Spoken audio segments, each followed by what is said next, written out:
सार्थ तुकाराम महाराज गाथा अभंग 1059. साधावया भक्ती काज नाही लाज धरित. साधावया भक्ती काज नाही लाज धरित. ऐसी अशी शरण जावे शक्ती जीवे नावेंची. ऐसी अशी शरण जावे शक्ती जीवे नावंची.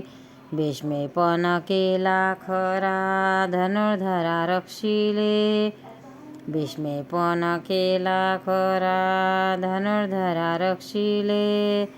तुका म्हणे साक्ष हाती तोम्या चित्ती धरिला. तुका म्हणे साक्ष हाती तोम्या चित्ती धरियला. अर्थ महाराज विठ्ठलाबद्दल म्हणतात, हा देव आपल्या भक्ताचे काम साध्य होण्यासाठी काहीही लाज धरत नाही. जो आपल्या सर्व शक्तीने भक्तीच्या उपयोगी पडतो त्याची वंदना करीत नाही. अशा देवाला शरण जावे हे उत्तम. ज्याने युद्धामध्ये भीष्माची प्रतिज्ञा खरी करून अर्जुनाचे संरक्षण केले त्याची साक्ष माझ्या हाती आहे. म्हणून या देवाला मी चित्तामध्ये धारण केलेले आहे.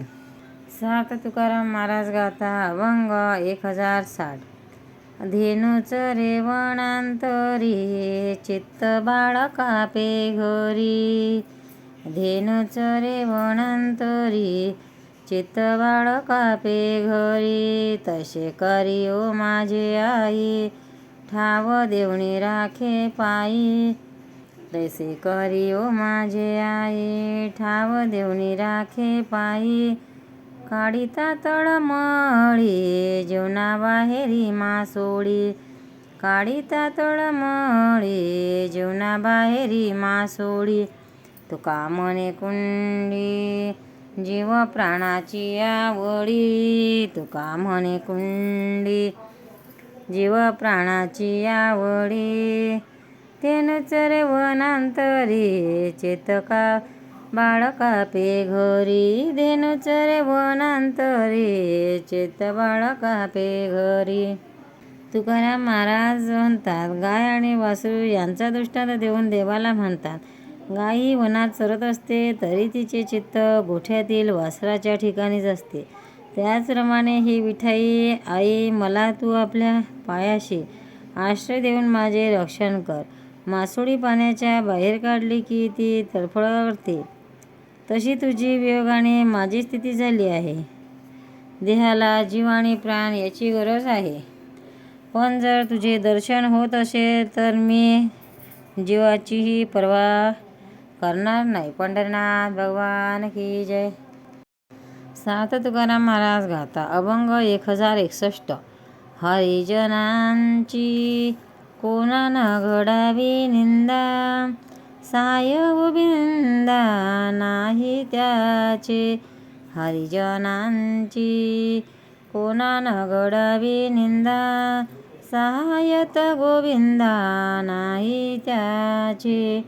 रूपा येऊनिया धरी अवतार. भक्ता अभयंकर खडा कष्ट. रूपा येऊनिया धरी अवतार. भक्ता भयंकर खडा कष्ट. दुर्वास हा छळू आला अंबरूशी. सुदर्शन त्याशी जाळीत फिरे. दुर्वास हा छळू आला अंबरूशी. सुदर्शन त्याशी जाळीत फिरे.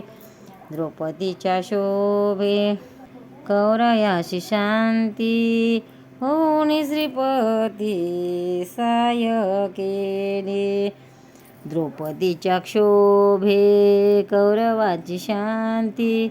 होऊन श्रीपती साय केली. नासायची बांबू पांडवा परीखा. दुराविला सखा बळीभद्र. नसायची ब्रभ्रू पांडवा पारिखा.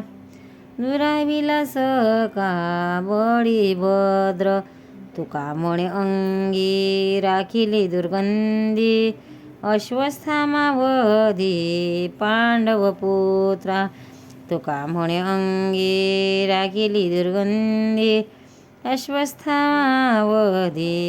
पांडव पुत्रा. हरिजनांची कोणा न घडावी निंदा, साहातव विंदा नाही त्याचे. अर्थ तुकाराम महाराज कोणाकडूनही हरिभक्ताची निंदा घडू नये, कारण आपल्या भक्ताची निंदा गोविंदाला सहन होत नाही.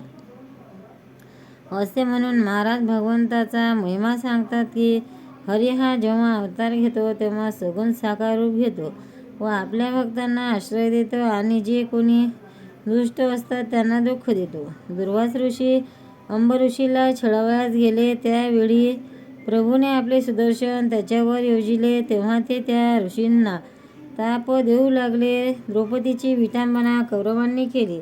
द्रौपदीला क्षोभ उत्पन्न झाला, त्यामुळे प्रभूने पांडवांना सहाय्य करून त्यांच्या हस्ते पांडवांचा नाश करविला. बभ्रू हा पांडवांच्या विरोधात होता, तोही भगवंताला सहन झाला नाही आणि आपला वडील भाऊ बळीराम या रात्री गुपचूप हल्ला करून पांडवांचे 5 पुत्र मारले. तेव्हा भगवंताने त्याच्या मस्तकातील मणी काढून घेऊन त्याच्या डोक्याला सदैव दुर्गंधी येईन असे केले.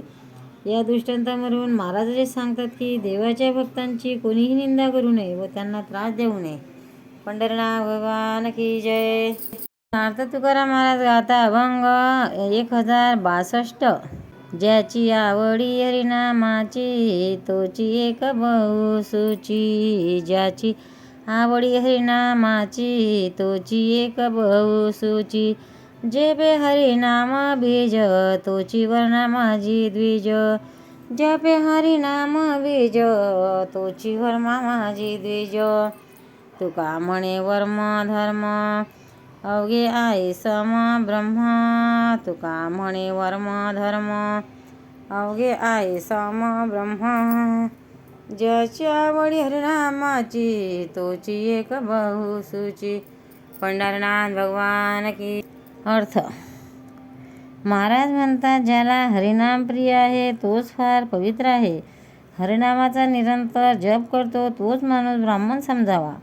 असे म्हणून महाराज म्हणतात खरोखर सर्व वर्ण व धर्म हे एकच ब्रह्म आहे. पंढरीनाथ भगवान की जय.